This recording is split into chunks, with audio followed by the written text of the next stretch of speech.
Alright guys, so this following lecture, or this lecture, is going to be quite a lot of fun, okay? And we're going to learn some pretty neat ways how to index, how to replace the index, and stuff like that. So right now, as you can see, I no longer have my data per se. So if you don't mind, you can just wait 1 or 2 minutes here. So import pandas as PD and then pd.read.csv. Give it a few seconds here. So pd.read.csv. So users is equal to pd.read.csv. I'm sorry about the delay, guys. I probably should have not restarted my ideally, but I did, and I'm sorry. So ml 100k / u.user. Okay, and we did sep is equal to /, and we had names is equal to. For now, I'm gonna just make them back to lowercase. Just save me a little bit of time here. Don't have to hit the tabs key or caps lock key or shift key. I'm sorry. User ID, age. One too many there. Age. We had gender, so gender. We had occupation. We had zip code. Okay, so when I type zip code or when I type user ID or age or gender occupation, if you wrote yours in caps, then make sure you please write them in caps. Again, I'm restarting it and I didn't write it in caps, but if your column names are in caps, then please remember to use them in caps, otherwise you're going to get an error. Okay, so this is our users, and right now printing out users.head, it looks good.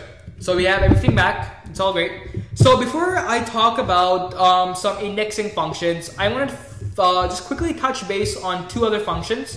The first function is going to be users.dtypes, and what dtypes is it returns the data type of your columns. So as you can see, our user ID and our age are both integers. Gender, occupation, zip code are all strings, so it's returned an object. User.dtypes is a very useful function when you're trying to figure out, hey, what's in each column, stuff like that. The next function I want to talk about is something called users.describe. And the users.describe function is very useful when you have integers in your column. So it only picks up the integers. It's picked up the user ID and it's picked up the age. Count basically returns what is the number of items in that column. So forget about user ID. That's not really useful, but the age is useful. So there's 943 items in our age column. The mean is 34. So this is huge. Instead of having to calculate the mean by using some random Excel function, just hit users.describe and you got the mean. So the mean here tells us it's 34. What does that say? That means that the most common person who is voting is a middle-aged man, okay? So that's definitely useful information. This is all data analysis right here. You have the min and you have the max. Min is 7. So the youngest person to vote was 7 and the oldest was 73. He's probably retired. But this is a describe function. So if you ever need to do some quick mathematical function like count, mean, min, max, those simple Excel functions, that's where you'd go. You'd use users.describe. Okay, so the next thing I want to talk about in this lecture is going to be, again, indexation. So it is a bit complicated, but as soon as you understand what's happening, you'll get it. So right now we have, if I do users.head, excuse me, I should probably get myself some water. But we have users.head and we have these 5 columns. That's fantastic. Except we have this recurring the pandas index itself, the 0, 1, 2, 3, 4.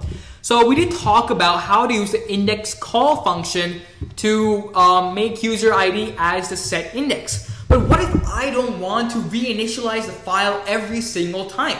Shouldn't there be an easier way to set the index? Well, guess what? There is. The function I want you to use to set the index is going to be users.setIndex.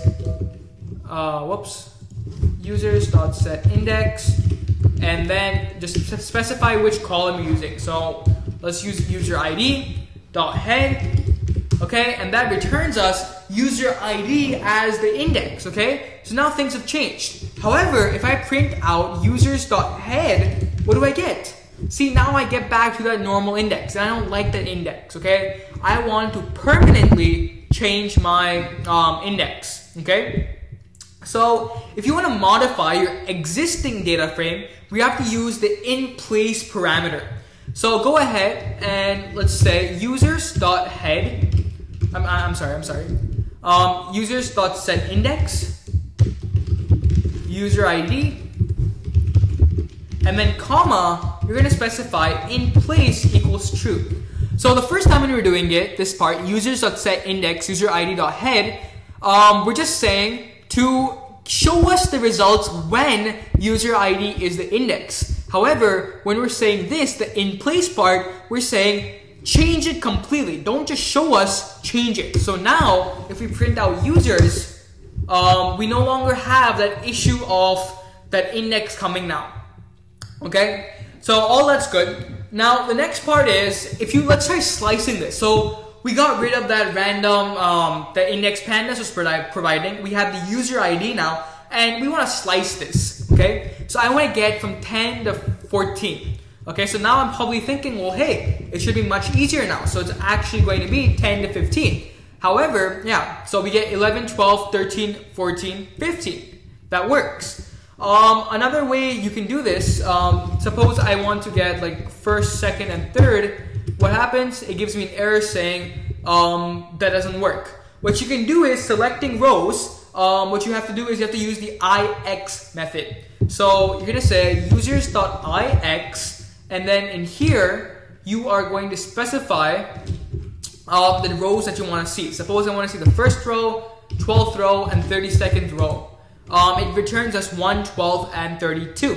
Note how I put two arrays, one inside of the other. If you try removing an array and just do 1, 2, 3 in that, it's going to give us other. So the IX function, again, it takes in the two arrays instead of one, so it's 2 square brackets. That's something key. Okay, so this is good stuff. In this lecture, we discussed quite a lot. We learned how to set the index permanently. We learned about the describe and the dtypes function. And then we learned about slicing and the IX, where using the IX function, users.ix, you can choose any row you want. So if I want the 112th row, 543 and 912. Close it.